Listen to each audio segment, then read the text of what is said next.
Hello and welcome back, citizens of Lynchburg, to the 8th video in a series of videos examining the relationship between the Lynchburg City Council and the Lynchburg City Manager's Office. And we are still analyzing portions of the June 30th second reading of the budget meeting. And today we're going to be looking at an interaction between Deputy City Manager Greg Patrick and Councilman Chris Faraldi.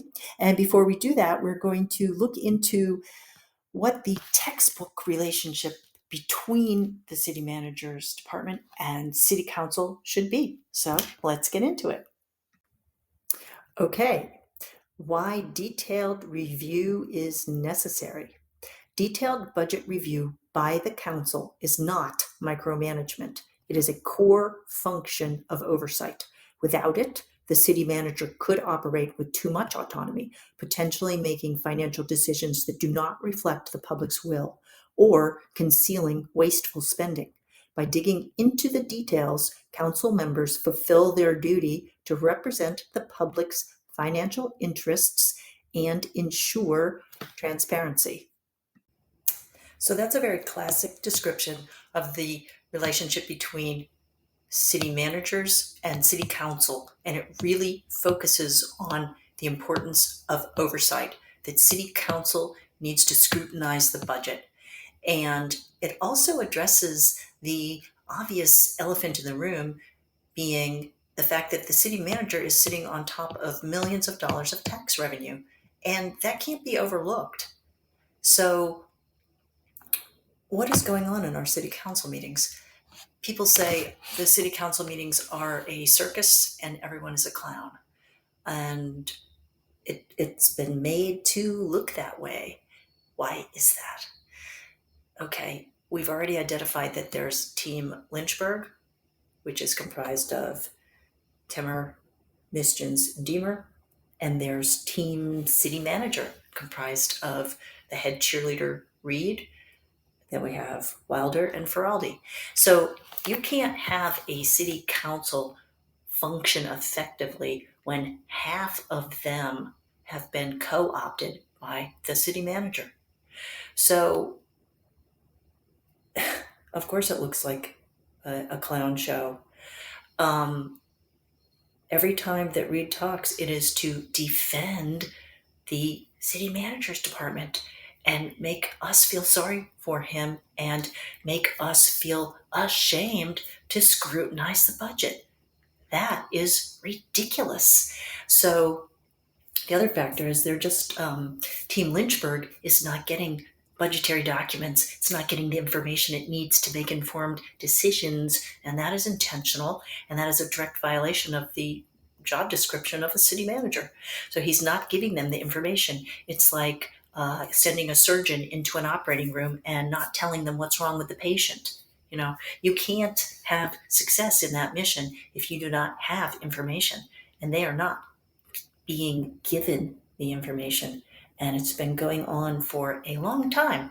So now we're going to look at a clip of a team member of Team City Manager and see what Mr. Faraldi says with Mr. Greg Patrick, Deputy City Manager. Staff, do you have any recommendations on how to reconcile some of these differences that we've been sharing? And then I do have a motion. Our recommendation at this point would be that council adopt the second reading of the budget. Thank you for that. So basically what staff is saying, we passed the budget as it stands right now. There would be no cuts to Templeton. There would be no cuts to, it's behind me.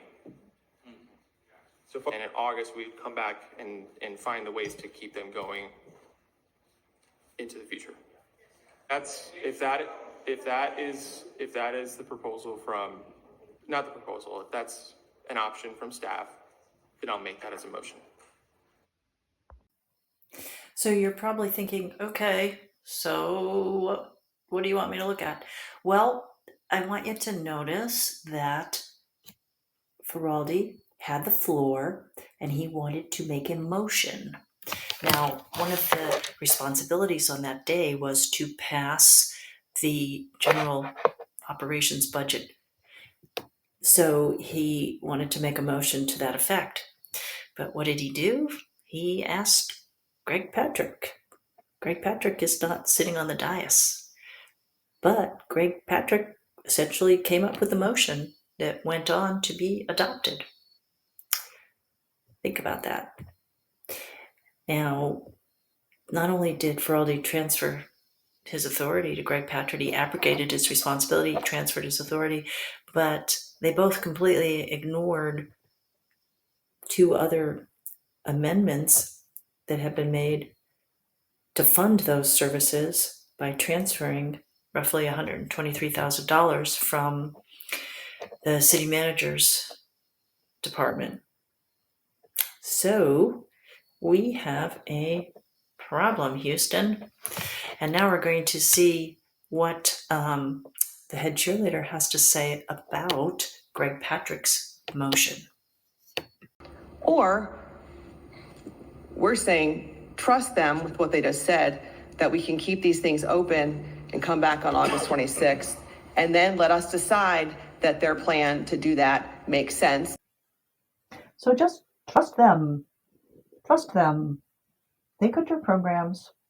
They had no plans to restore them permanently. Oh, they cut your programs while giving themselves a raise of 14%. Technically not a raise, but an increase in salary and benefits of 14.1%. Trust them also because there were $6 million allocated to the capital improvement plan's budget that had no projects associated with it. Trust them because they're going to build you a pool for $10 million, even though it could be done for 3 or less. And there's a lot of problems with the Miller Pool because the hours are so limited. Nobody can go there. I like Miller Pool, but it's very hard to get to because it's always closed. But also, you should trust them. Oh, here's a good reason. You should trust them, the city managers, Winter Benda and Greg Patrick. You should trust them because you're paying Winter Benda almost $300,000 now. So you better trust him. He spent a lot of time since he got here in 2021 increasing his own salary. So there you go. There you go. That's a good reason to trust him. It really is a clown show. I'm sorry. It's become a clown show, but I don't think that everybody is a clown.